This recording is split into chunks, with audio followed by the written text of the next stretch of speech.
Good afternoon, everybody, and a very warm welcome on this cold afternoon. It's my great pleasure to be introducing and moderating this Humanitas lecture, which is this afternoon the second lecture in the second year of this innovative and very imaginative Humanitas series.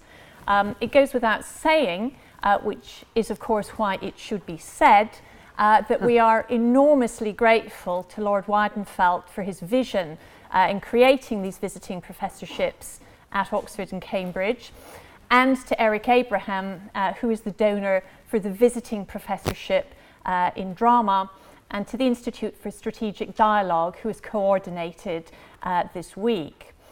And of course our thanks go to Vanessa Redgrave for everything she has done this week, everything she is doing this week to combine the worlds of film, of theatre and of politics for us. It is a great privilege for me to be introducing someone who needs no introduction and to share a platform with so many literary heroines.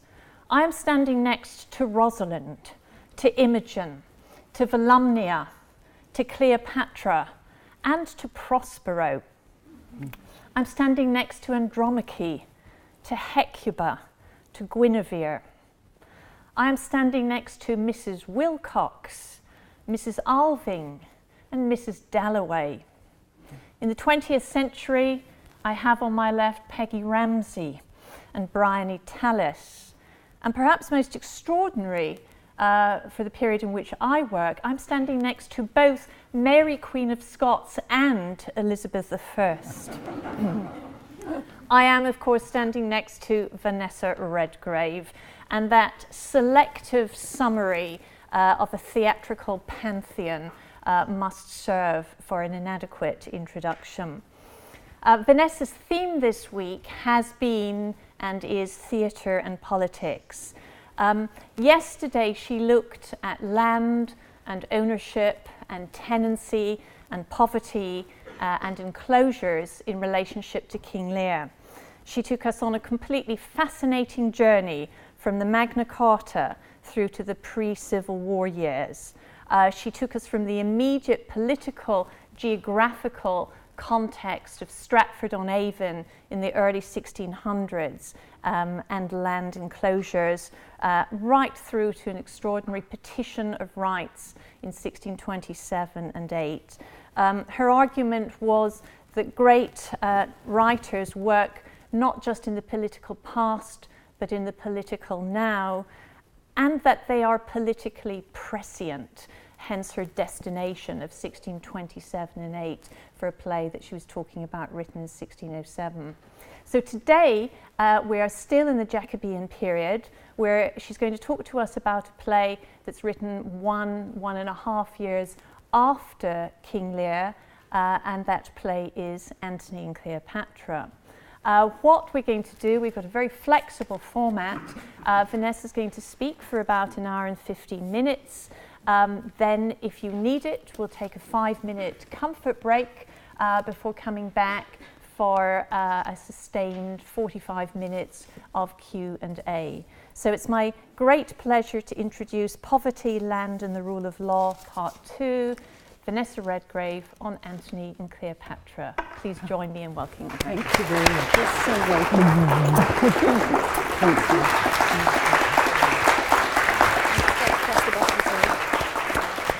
Thank you. Thank you for coming here.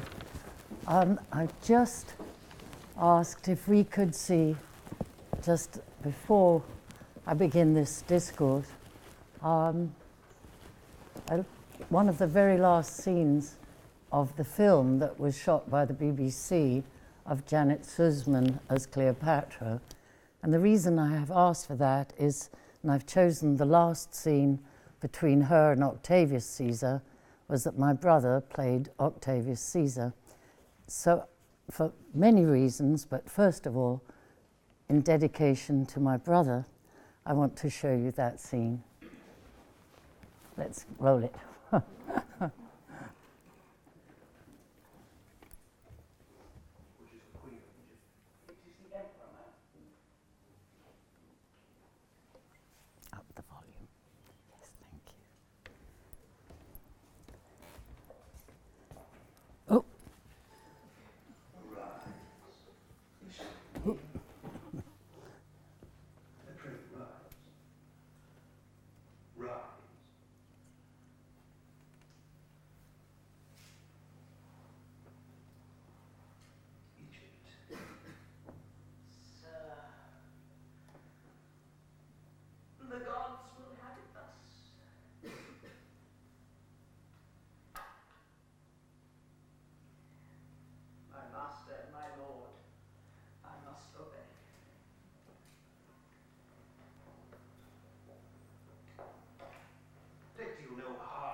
so sad word.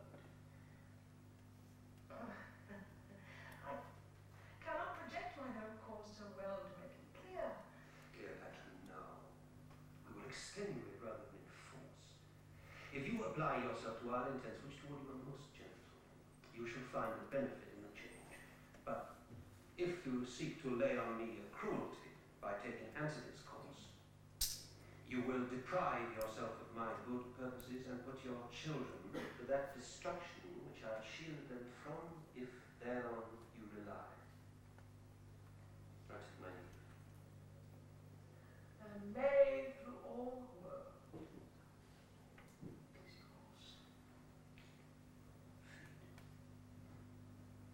And see. Our care and pity is so much upon you that we remain your friend. And so you. My master and my lord. Not so.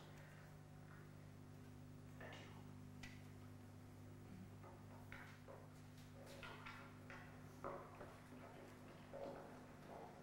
Thank you. Thank you so much.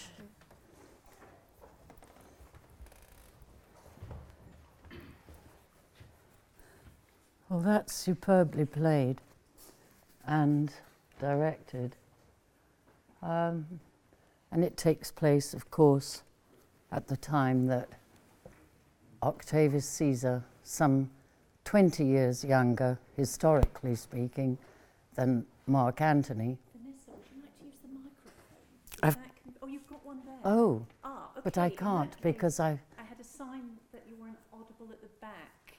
Oh, really? Okay, well, you just have to That's- tell that's me, much speak up, speak up, speak up. Don't be shy, I beg you, because I might tend to go back down to a very low voice, which won't do.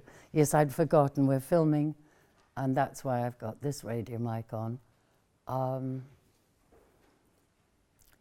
So at the point of this scene, so beautifully acted, Caesar, Octavius Caesar, 20 years younger than Mark Antony, who has committed suicide just before this scene, has conquered the world as it was known at that time, but not the world that Shakespeare knew or Elizabeth I knew, for Elizabeth was empress, as you see on many, many engravings of her in her time. She was empress before she died and was glad to consider herself so. She was empress of Anglia, Hibernia, and Virginia, which didn't need to be Latinized.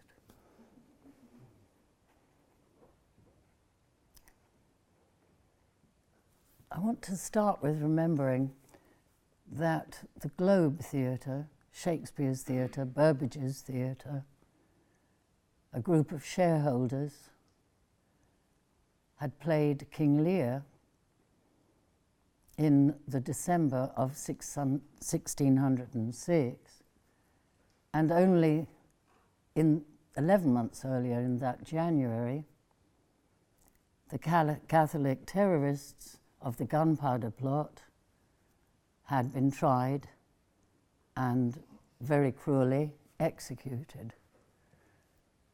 I mean, executed in a very cruel manner. And already Walter Raleigh was in the Tower. He'd gone on trial in 1603. I'm just thinking through what was really in Shakespeare's consciousness at the time that his play was presented.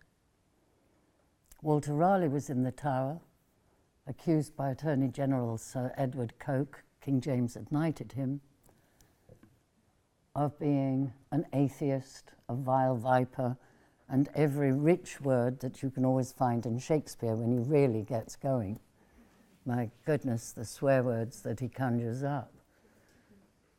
And Southampton was in the Tower, who had been the closest companion of the Earl of Essex, who had undertaken a coup d'etat of armed force, walking through the city It was claimed he meant to overthrow Elizabeth.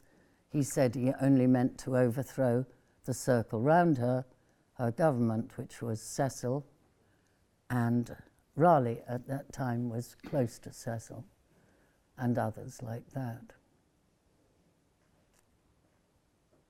And the enormous poverty, which I spoke at some length of in Elizabeth's England, which continued and got worse. It had got so bad that Elizabeth and her government in 1601 had passed the Poor Law Act. It was the fourth Poor Law Act of her reign. And the fourth Poor Law Act incorporated all the provisions of the previous Poor Law Acts, but this time it had been made a national system. And the national system was based on two premises. First of all, it was a felony, in other words, a crime, punishable not always but frequently by death, to combine, to protest, or in any way gather together to oppose the enclosures of the land by the landowners, the big nobles who had arisen first in the time of Henry VIII and had continued to arise, or their places were taken. Some had rebelled in the 1570s, in the Great Rebellion of the North, of the Earls of the North. And it was a felony to combine against enclosures for the breeding of sheep, for the selling of wool on the international markets.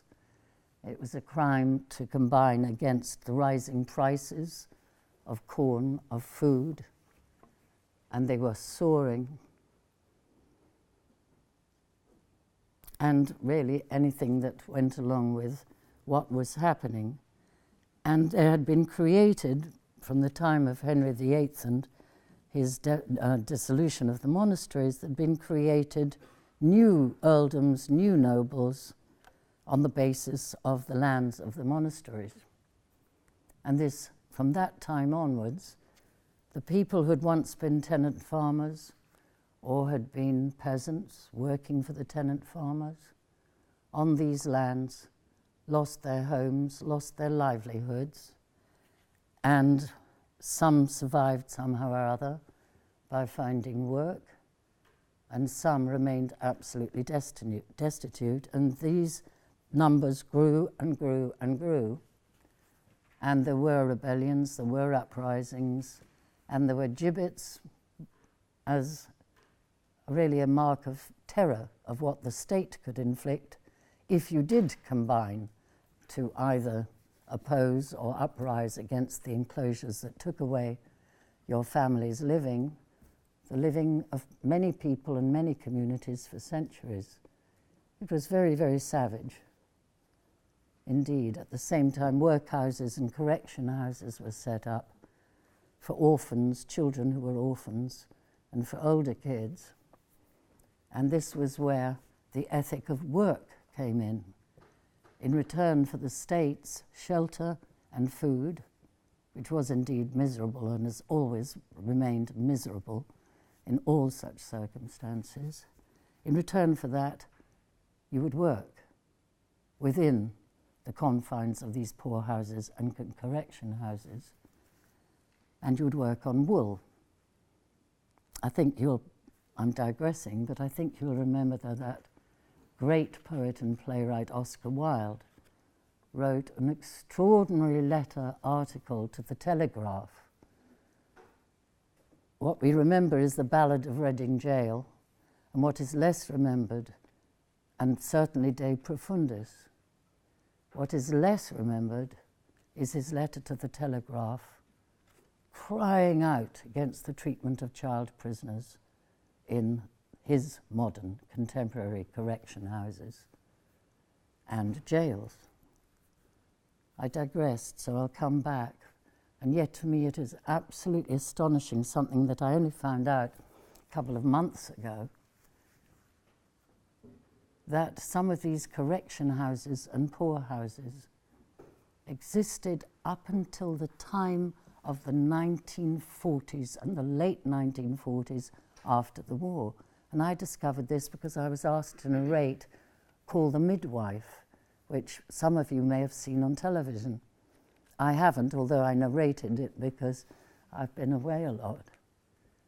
But if you read the book, it is horrifying. It's a wonderful book, but it is horrifying to me to realize that these conditions continued for children of the poor, of the destitute, up until the end of the Second World War.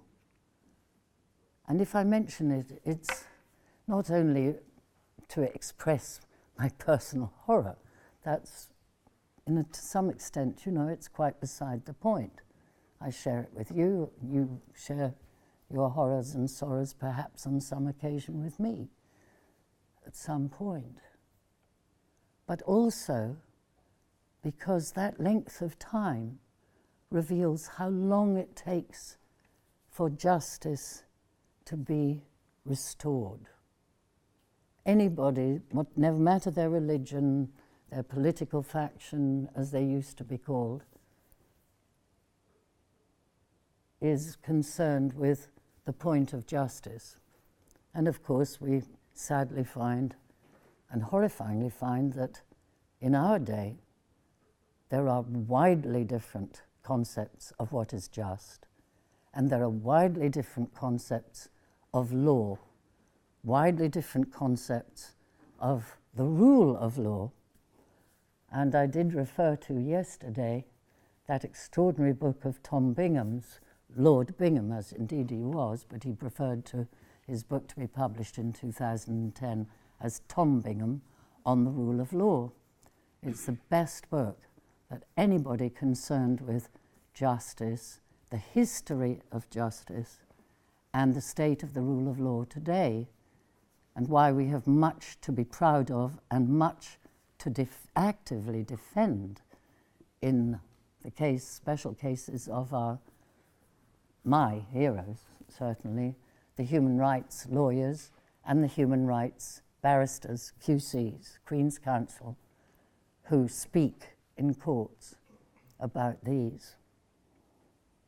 And why I mentioned Tom Bingham is because he, in addressing the Declaration of Human Rights and the American Bill of Rights, addresses the fact that Articles 7 and 8 of the American Bill of Rights, which are substantially 10 amendments to the American Constitution, one of these amendments, it's either 7 or 8, refers to, and it didn't exist in England at the time, that these were proclaimed as law, what's called the Confrontation Clause, the right of the guilty person to be confronted by those who are witnesses to the events of which he is accused to have been the prime or secondary or conspiring participant.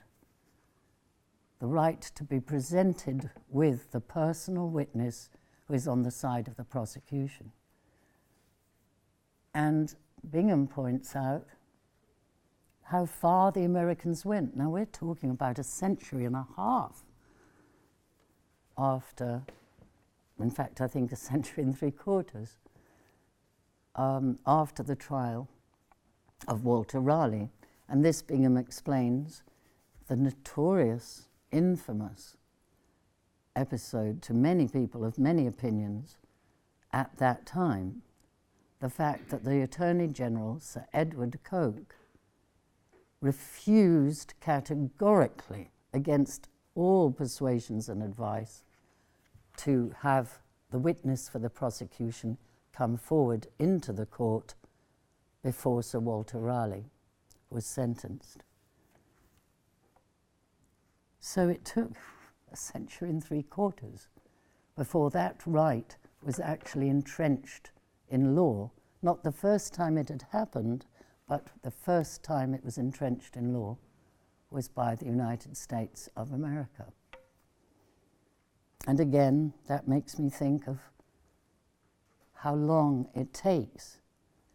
But then, having thought of how long it takes, you want to know the history of how did it happen, and then you know what ground you have under your feet when you see today the things, or any day in Shakespeare's time, when you see the things that are unjust and appall you, and when you think, yes, it is right to protest, but more important even than protest, and it's not the protest is wrong in any way, more important is what is the law, how can we defend rights of prisoners unjustly accused, and so on and so forth. What law do we turn to that we have?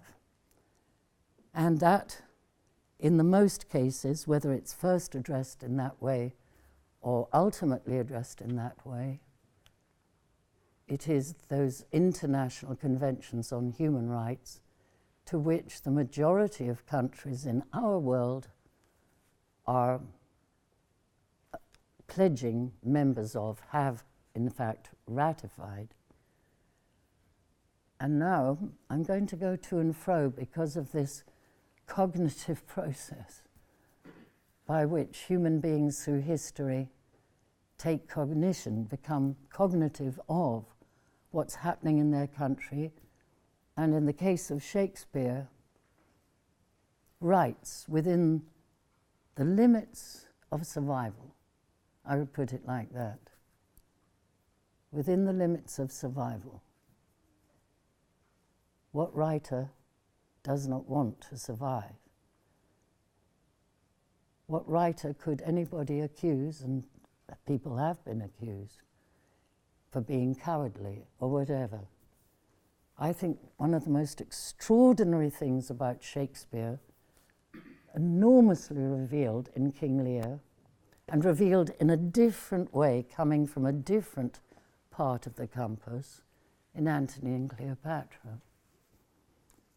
Now, one thing I find so striking is that above the globe there was a motto, as I suppose all the colleges in the university have. I don't know what those mottos are. I think I got it right. I heard today that the motto or slogan or logo of one college here in Oxford is per astra ad alta, not per astra ad ardua, per ardua ad astra, but per ardua ad alta, to higher things. And I keep remembering that motto, that logo that was in Latin on the flag that soared or hung drenched with rain over the Globe Theatre. And if I get it wrong, please don't hesitate to correct me. I'd be so glad at any point, either immediately or later, whichever you prefer. Todos mundus agit histrionem. Now, that can be roughly translated as all the world's a stage. I prefer myself, what I feel is more, let's say, to the point of what the Globe Theatre Company wanted, was all the world moves or stirs, we could say, the stage and the actors. That to me fully expresses what was the intention, and it's my personal view, what was in the souls, in the hearts, what was the manifesto of Burbage, Shakespeare, Augustine Phillips, all the other members of the company, including Hemmings and Condell, who finally, as we know, in 1623, gathered together what they said was Shakespeare's collected works and published those works in the first folio of 1623. So that's the globe, and that was quite an enormous globe. It included the Atlantic Ocean, and it included the east coast of America, then not known as America, then known as Virginia. And one of the first settlements for the Puritan emigres was, of course, called Jamestown. And in thinking of the manifesto of the Globe Theatre, which I think was burnt down in something like 1614, but somebody will know, and then rebuilt. Immediately, it took them about a year, which is quite extraordinary when you think about it. That manifesto has perhaps not been considered to be the most important world manifesto. And yet, when I was working on King Lear and Antony and Cleopatra,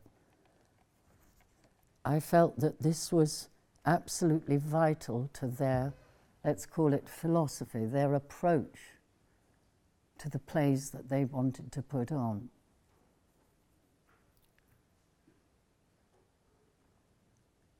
And that leads me in thinking about Shakespeare as a survivor who wrote King Lear and actually performed it in front of King James I.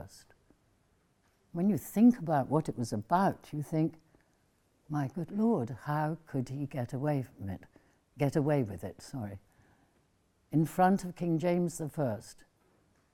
The company shows a story which shows or reveals, scene by scene, a tyrant whose power and authority is based on land. Land to him is everything. Without that, he has neither identity as a king or authority as of the ruler, nor as proprietor, nor as head of the family. Family coming at the bottom of the list.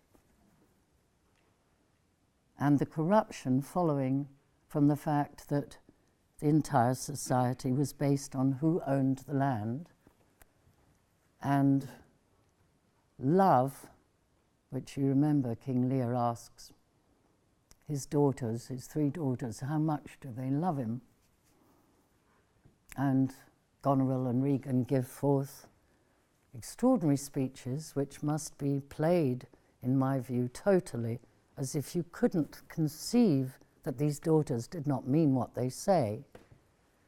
That's a mistake we actors often make, or directors can encourage us to make, even brilliant directors, and play them so we know straight off, aha, you're trouble and you're coming up along the line as big trouble. It's all about land, it's all about rent. And the Duke of Gloucester has his eyes put out as a traitor because he has helped King Lear, who no longer has land, who has identified himself because he has no choice. He has become destitute. And he begins for the first time in his life, and we know that from the, let's call it the creative power within the simple sentences, within the extraordinary speeches that Lear makes. Nothing will be the same. I'll come back to King Lear later, because I want to refer to an extraordinary declaration. I referred to it yesterday. Today I'd love to read out the preamble of the Universal Declaration of Human Rights. Now, these human rights had been written about, had been died for, had been fought over in England for many centuries.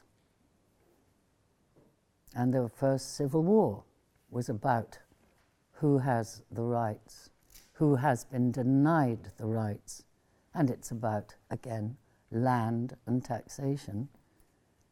But the Civil War was not only a question of religion, it was a question of land and the right to benefit from the land.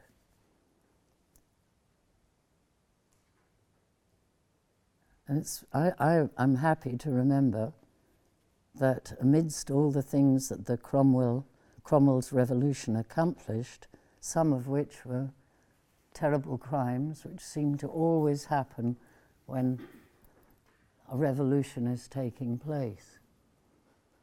And who wants them? Shakespeare certainly didn't. Shakespeare is a reconciler, and that's what I find wonderful about him, and I think that's why he survived, because he was a reconciler.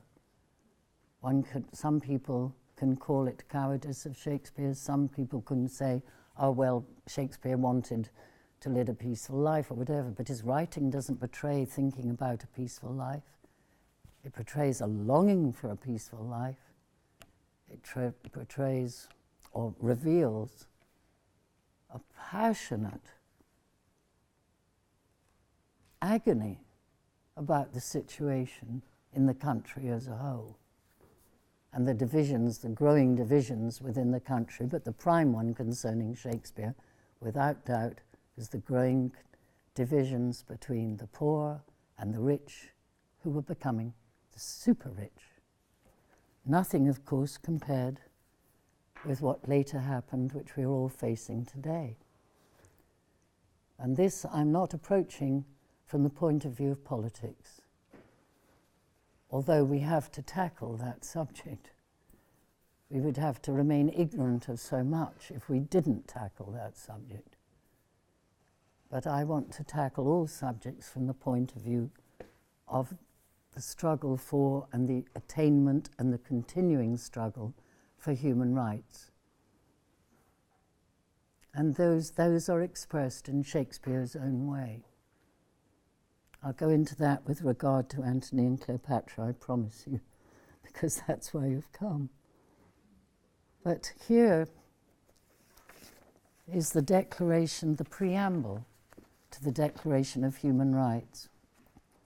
And I think it would be absolutely wonderful if today some wonderful, whether simple and modest or larger with music, with all the devices that a really imaginative, wonderful music director can devise, if that Universal Declaration of Human Rights could be read or presented in some kind of a production all over the country, and certainly in every other country possible, but I'm thinking in our own country, and certainly in America. But there are many other countries, and I think Oxford would be a wonderful place to do that. Not that I'm saying I want to do it, I want it to be done. So I'm spreading that seed out. And if it isn't done for a while, I'm sure it will be, because many other wonderful things are being done. The preamble. And this was the declaration that Eleanor Roosevelt called the Magna Carta of our time. And I'm in absolutely no doubt, and I'm happy to say I feel Tom Bingham is in his shadow behind me. I think the Universal Declaration of Rights is another landmark milestone in the history of this ongoing struggle for it. Whereas recognition of the inherent dignity and of the equal and inalienable rights of all members of the human family is the foundation of freedom, justice, and peace in the world. Whereas disregard and contempt for human rights have resulted in barbarous acts which have outraged the conscience of mankind, and the advent of a world in which human beings shall enjoy freedom of speech and belief, and freedom from fear and want, has been proclaimed as the highest aspiration of the common people. Whereas it is essential, if man is not to be compelled, to have recourse as a last resort to rebellion against tyranny and oppression, that human rights should be protected by the rule of law. Whereas it is essential to promote the development of friendly relations between nations. Whereas the peoples of the United Nations have in the Charter reaffirmed their faith in fundamental human rights, in the dignity and worth of the human person, and in the equal rights of men and women, and have determined to promote social progress and better standards of life in larger freedom, whereas member states have pledged themselves to achieve, in cooperation with the United Nations, the promotion of universal respect for and observance of human rights and fundamental freedoms, whereas a common understanding of these rights and freedoms is of the greatest importance for the full realization of this pledge. Now, therefore, the General Assembly proclaims this Universal Declaration of Human Rights as a common standard of achievement for all peoples and all nations, to the end that every individual and every organ of society, keeping this declaration constantly in mind, shall strive by teaching and education to promote respect for these rights and freedoms, and by progressive measures, national and international, to secure their universal and effective recognition and observance, both among the peoples of the member states themselves and among the peoples of territories under the jurisdiction. And then they begin to proclaim the articles one by one. And important and astounding articles they are. None of them mandatory. It was a declaration. But it was a declaration whose spirit and to the letter proclaimed what people everywhere had the right to seek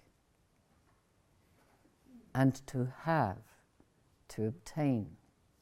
And Mandela indeed says in his wonderful autobiography, and he was considered a terrorist for a long time, and he bore arms against apartheid South Africa. He was what so many people of different colours and permutations have called a freedom fighter, or others have called a terrorist. But that has been forgotten because Mandela was a man of unique principle, virtually. He's the most astounding living landmark in our whole history. Perhaps there were others we don't know about, or our culture has not conveyed to us fully.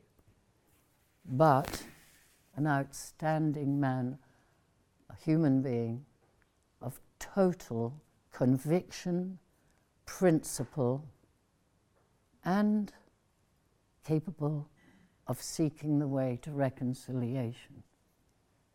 That was as far as he could go, and my Lord, that was a long road. But he says in his autobiography, they were inspired by the Universal Declaration of Human Rights. And since that time, 1948, I'm just pursuing the central sort of spine, not referring to, well, I will refer for one moment before I proceed on this road. There were 8 abstentions.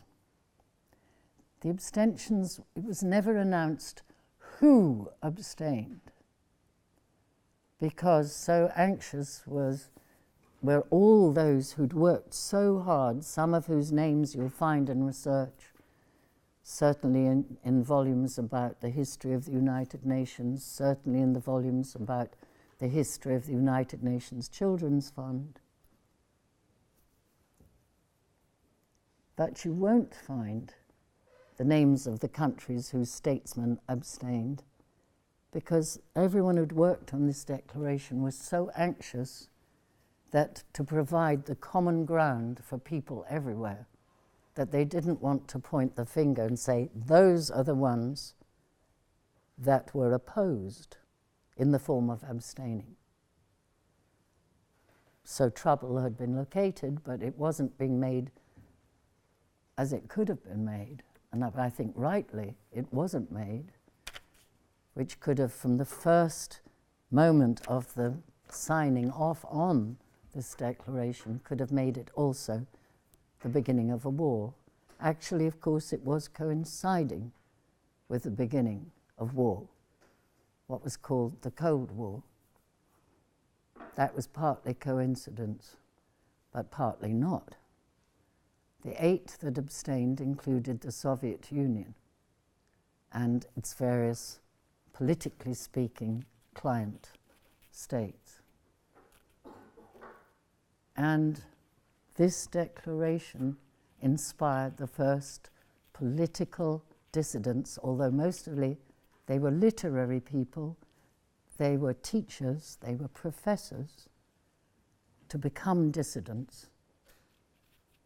And they became dissidents in the early 1950s, some of them before. Yuri Daniel being among the first to become famous. Sinyavsky, his colleague and friend. And I mention that because how hard it is. It is hard, but it has to be that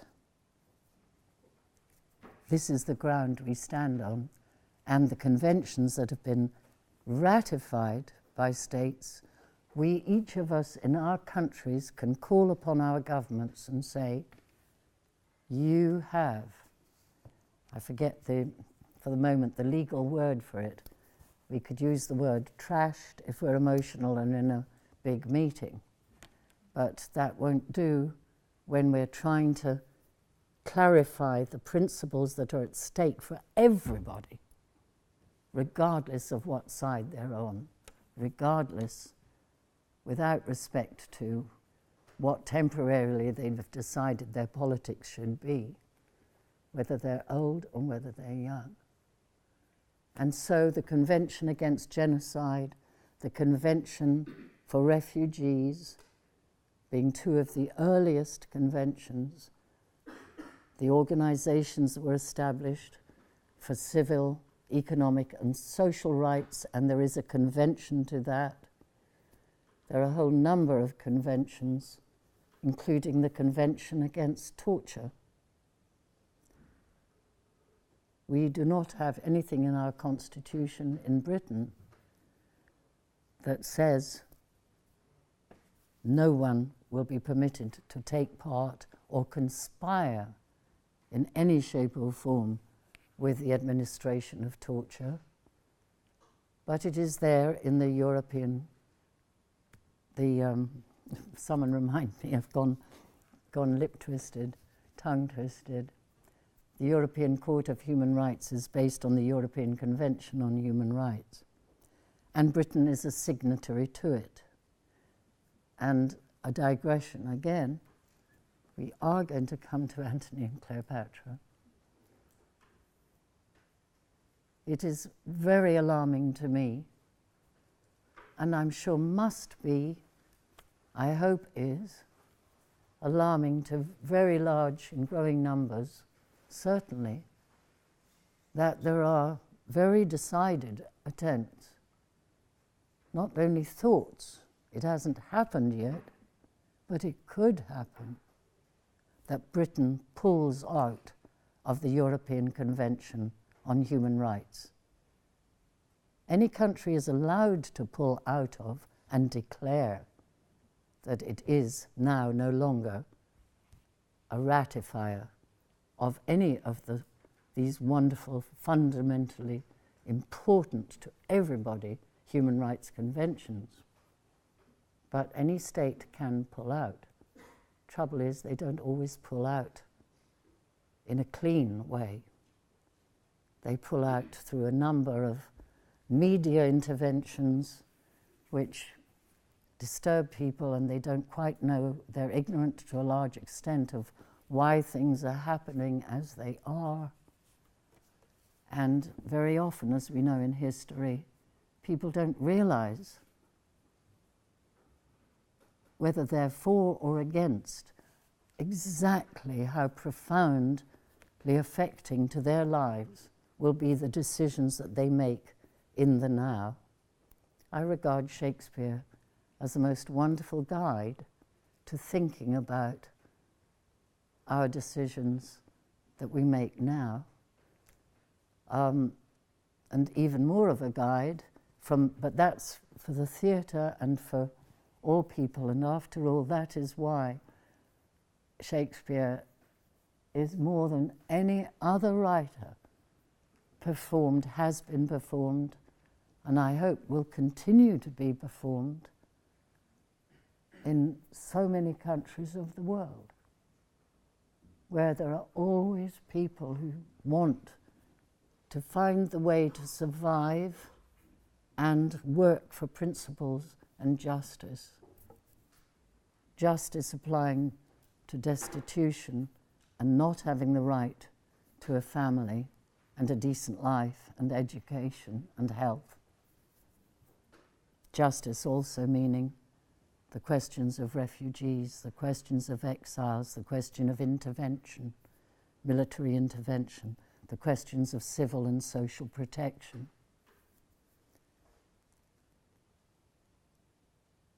And here we are in this enormous storm, a catastrophic storm which is really entirely man-made. Anybody can challenge that. This is my view. And I think this is why Shakespeare wrote about King Lear being forced out into a storm. Because there was a storm in Shakespeare's time, probably a lot of literal ones, because we know how many harvests were ruined by storms. We all know what happens after even a mild storm. You see the corn flattened. Sometimes it will rise up again, sometimes it won't.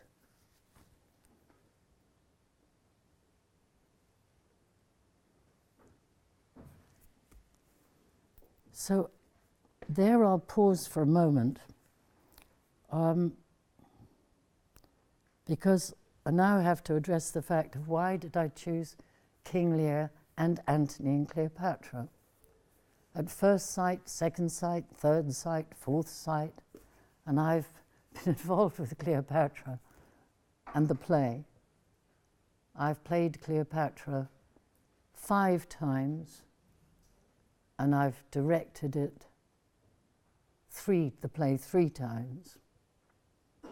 And it's now, when I'm long past being able to ever think of playing Cleopatra, that I feel I know about the play. And I feel I know more than I ever knew about the play and more than I've ever read about the play or seen in the play. I've never played in the production. My brother played a King Lear 2.5 years before he had his stroke, which deprived him of being able to learn his lines. But he could still read from a notepad or a script. And like all actors, we're trained to lift off the page, it's called. This presumes that we have really studied, but we are lifting off the page because we haven't learnt it by heart, because we haven't played it. But in rehearsal, there will be always a period, and with me it remains so throughout the 4 or 5 weeks, depending on the production. We will be working with a script. Some of you are probably studying drama, maybe going into the theatre, others not, but there are many connections.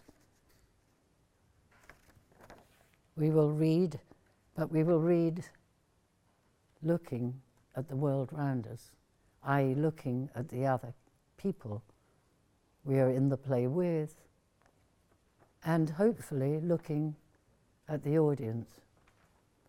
I once played Cleopatra. We'd been rained out the night before. I've played Cleopatra in the pouring rain twice, actually, but both open-air performances. But the second one was in Verona, in the Roman Theatre in Verona. Extraordinary place. And we've been absolutely rained out the night before. So I said to the mayor and all the dignitaries who'd come to see us, and said, but this is a disaster, you know, people have come from all over Italy to see this production. And I said, all right then, we'll improvise. If you help us, we'll do a performance tomorrow afternoon. And it turned out the afternoon was in very hot sunlight. And that was one of the best times I felt personally in acting the play. That was one of the best times. Everything was against us. The traffic was flowing. The River Adige makes a lot of noise. Noise in the city, plenty of it. But that sun beating down produced something that I would not understand. I could only say it happened or claim it happened. It did happen.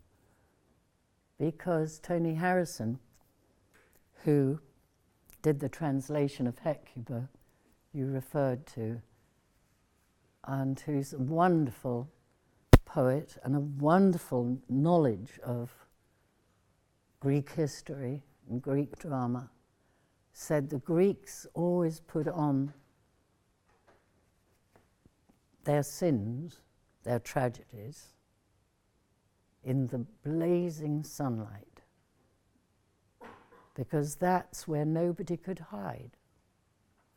Now, we know about the Greek masks and all of those things, so obviously there was an attempt to hide coming from some quarter or other, or depending on how large things were, but I've seen a number of Greek theatres, old Greek theatres, and there is something about that sunlight, and in fact, that thousands of spectators could be got into a very, very small spatial space. There's something about the eyes, there's something about the story, there's something about the relentlessness of the sun that means that communication is total. And that, like in all religions, communication with whoever the Almighty God is the essential part. And personally, I'm an absolute advocate, even in this awful English weather that we have, of doing plays, the great plays, outside.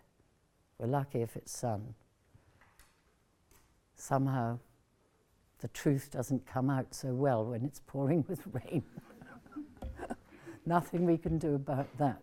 We take our chances. And so coming to Cleopatra, I remember I've got books everywhere, I've got notes everywhere. I haven't stopped writing and rewriting and rereading and rereading over the last some of weeks. To come to Cleopatra and Antony, Antony and Cleopatra. My brother gave as his present to me on the celebration of my 70th birthday. I'm now 75. And on the New Year's Eve of 2007, we had a party, a feast to celebrate New Year's Eve and my coming 70th birthday. And the family gathered round. Corinne came, of course, and Kika, his wife, a few friends, Mark Rylance and Claire, his wife. And the idea was, which my daughters conceived of, was that there shouldn't be gifts of presents and stuff. Everybody would come with a song, a piece of music, a speech, a piece of prose. My sister recited a sonnet, a Shakespeare sonnet. These were the gifts of the event. And I thought this was the most incredible conception of wonder. And most wondrous amongst many extremely funny moments, including my two daughters and Carlo, up there. They sang, "What Shall We Do with the Problem of Vanessa?" from The Sound of Music, and it was absolutely hilarious. My brother, prompted by Mark Rylance and a dear friend of ours, wonderful actor, composer, poet, player in film and theatre, called Rada Shabedia. Both of them playing Maecenas and Agrippa, who ask Enobarbus about Cleopatra. And Enobarbus has that extraordinary speech. "The barge she sat in like a burnished throne, burned on the water." Now, Corin, and I'm addressing this because it's important for those of us who are already, or have, or will go into the theatre and wish, amongst all their wishes, to be able to play Shakespeare. My brother had his heart attack in the summer of 2005. This was the winter of 2007, so 2.5 years. And because of lack of oxygen in the period in which he was being rushed to hospital, although one of the travellers, the gypsies, the Roma people he was defending in Basildon, Essex, gave him the kiss of life, which must have helped. He didn't have the oxygen for that crucial period, or enough, and so he had what's called, medically speaking, short-term memory loss, total short-term memory loss, which meant he couldn't learn poetry and then recite it, or a play script and then recite it. He could lift off the page. And I say that because I feel that we're certainly on the threshold, hopefully, in the neuroscience of great discoveries. He had to live in the moment. There was no other moment for him to live in. And as he lived in the moment and spoke the words in the moment with the book in front of him, but with that actor's experience and technique which you learn over years of being able to lift up and be, not just read off. He recited, "The barge she sat in like a burnished throne, burned in the water." He had a wonderful voice. He'd been a fantastic King Lear. About 2 years before he'd had the cardiac stroke. But his voice rang with something that I'd sometimes, but not frequently or not continually, heard when he acted his great parts, his great roles. I did not think Shakespeare had written the text, although I knew it, that this was the case. I knew Corin hadn't played the part before, never. It was as if it flowed from his soul and from no other person's, and in flowing from his soul, it became universal to all of us sitting around. It became of us and in us to see what he was saying he had seen when Cleopatra had met Antony in her barge on the River Cydnus, which, in knowing where things are in Antony and Cleopatra, I like to know that, and Shakespeare did know his geography, is on the southern coast of Turkey. And that is something that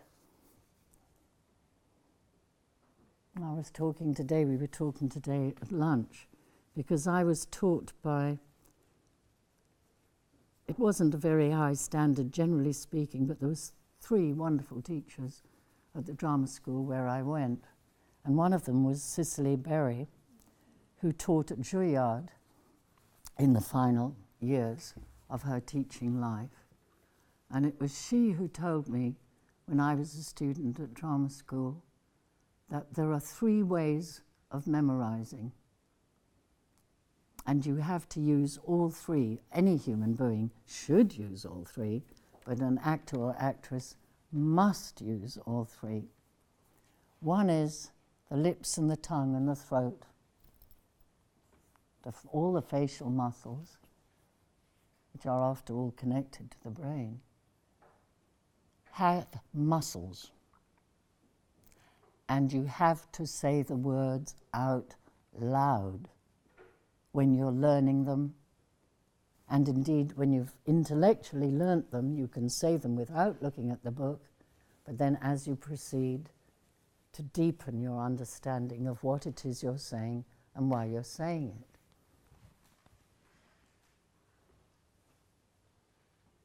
So your tongue and your lips and your throat, all your muscles, will remember that even if everything else is forgotten.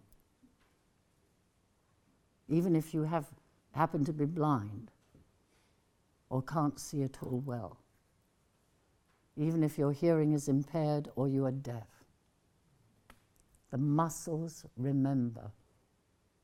And they remember more deeply than any of us know. I'll come to that in a minute with regard to that wonderful television program that Dr. Jonathan Miller made about the guy who had total memory loss and couldn't remember that he'd even seen his wife 5 minutes before.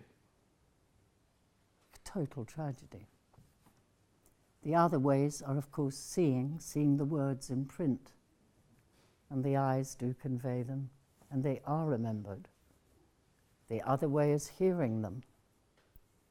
Hearing them and hearing them, hearing yourself saying them, hearing other people saying them.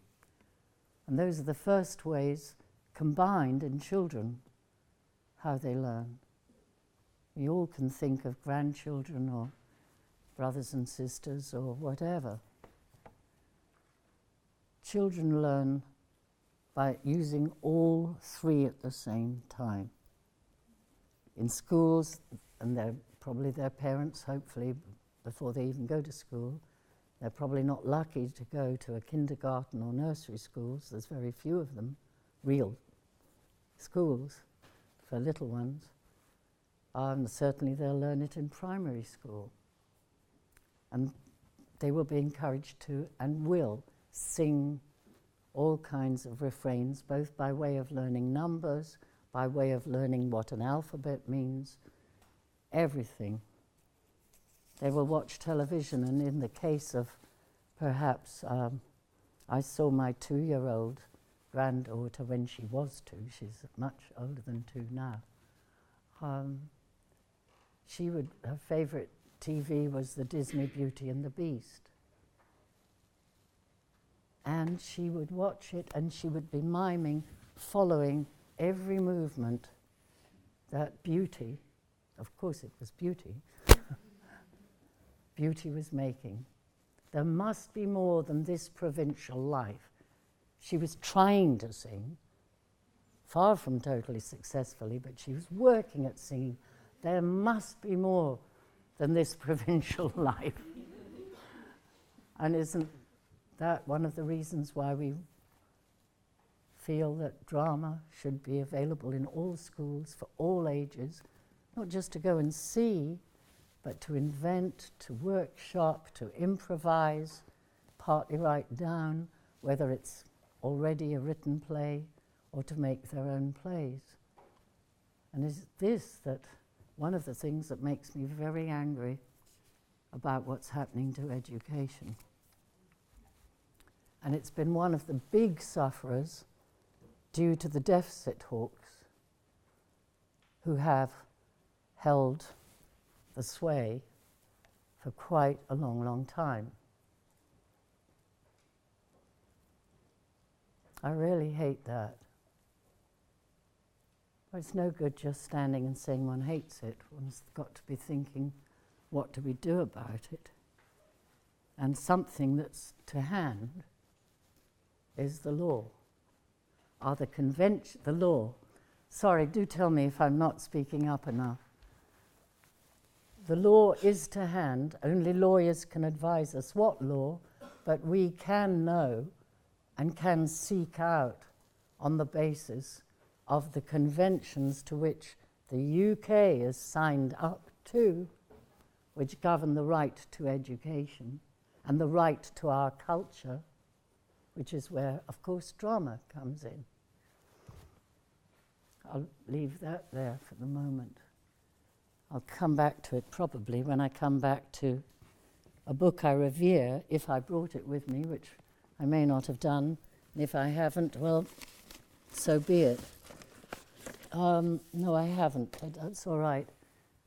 He's a wonderful economist, Nobel Peace Prize, etc. He's a very special man. Joseph E. Stiglitz, he's written a number of books, and the last book is Free Fall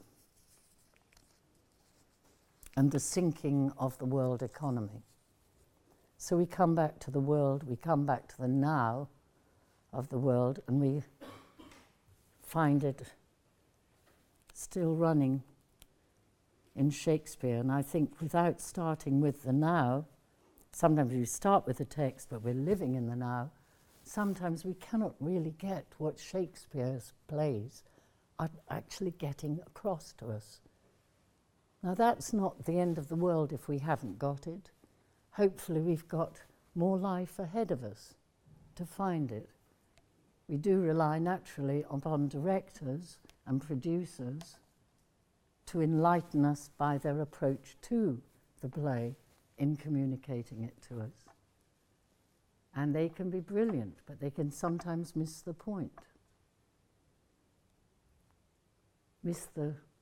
Not the point being the words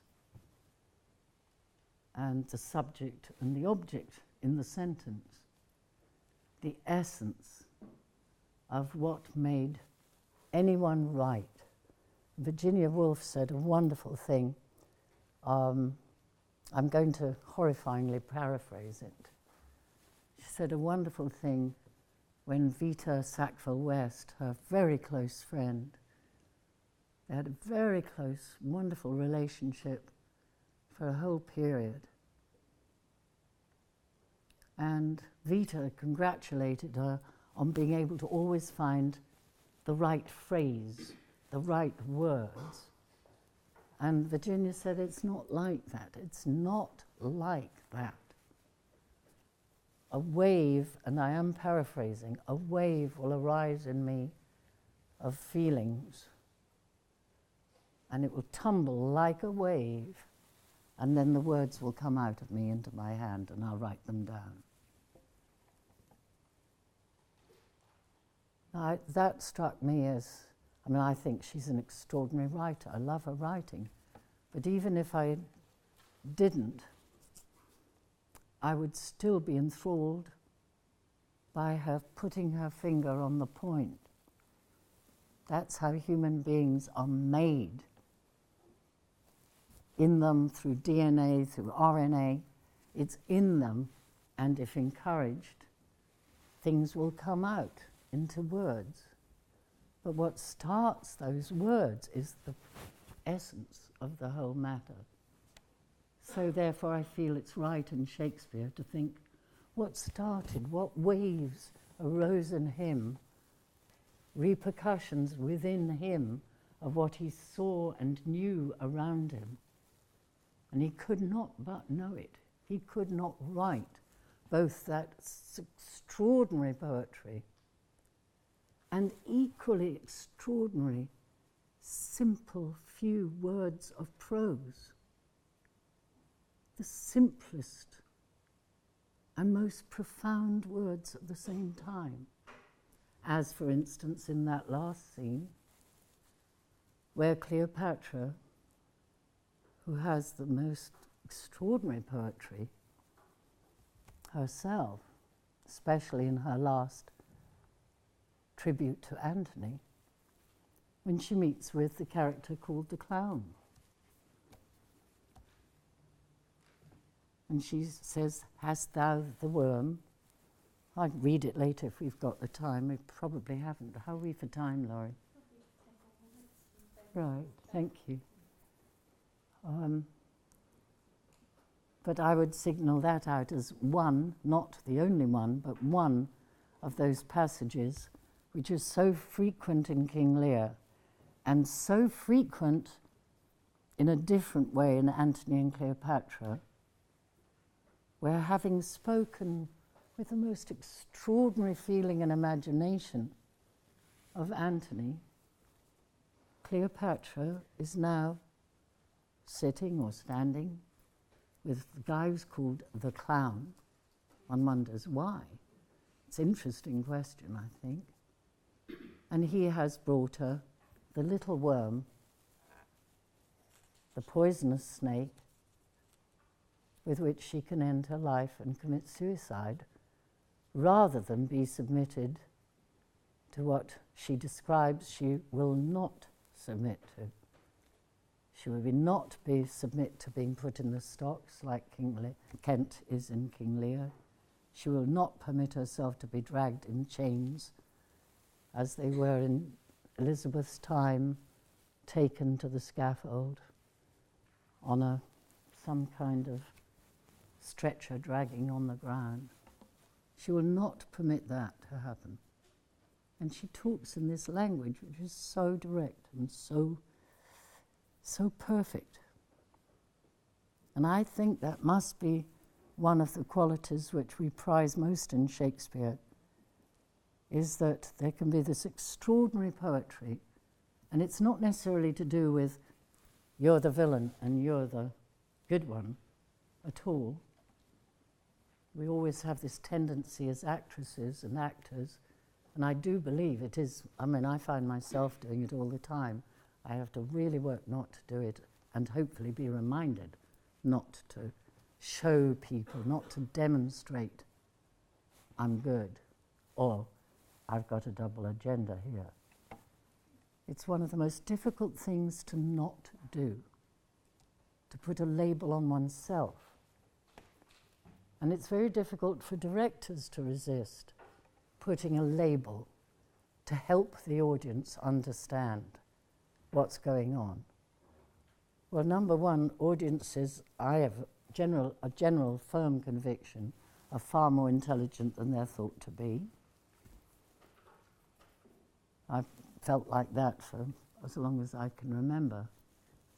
Because even if they don't get the point immediately, a good production, it's like seeds in a human being. Seeds in a human being that will stay there, and then maybe 10, 20, 25 years later, we'll suddenly think, oh, I see. And that's usually provoked by some event that creates that wave of cognition within us. And now for a moment I will digress to Jonathan Miller's TV program. It's all connected with my work, certainly, and I think with all work in the theatre, and on film, too, of us actors and actresses, anyway. There was this, I'll just recount it briefly for those that have never seen it, and it's a must. Among many musts, that's a must. Jonathan Miller's television program about the music director of King's College Chapel, Cambridge, who had this total memory loss and couldn't remember having seen his wife even 2 minutes before. I said a few minutes ago, 5 minutes before. And Jonathan Miller had the brilliance, perhaps it was suggested to him, of bringing Clive to the King's College Chapel to meet some of the musicians he'd worked with during his time as music director. And of course he didn't remember them, but that was all right. They said, I am so-and-so, and he's living in the moment. Oh, haven't seen you for so long. How are you? How are you? And somebody has provided the music and the music stands of some of the music, just a few pieces of the music that Clive had conducted with these same musicians. And he took the music and it came, the music clicked. He knew the music. Just as he clicked when he saw his wife but thought he hadn't seen her.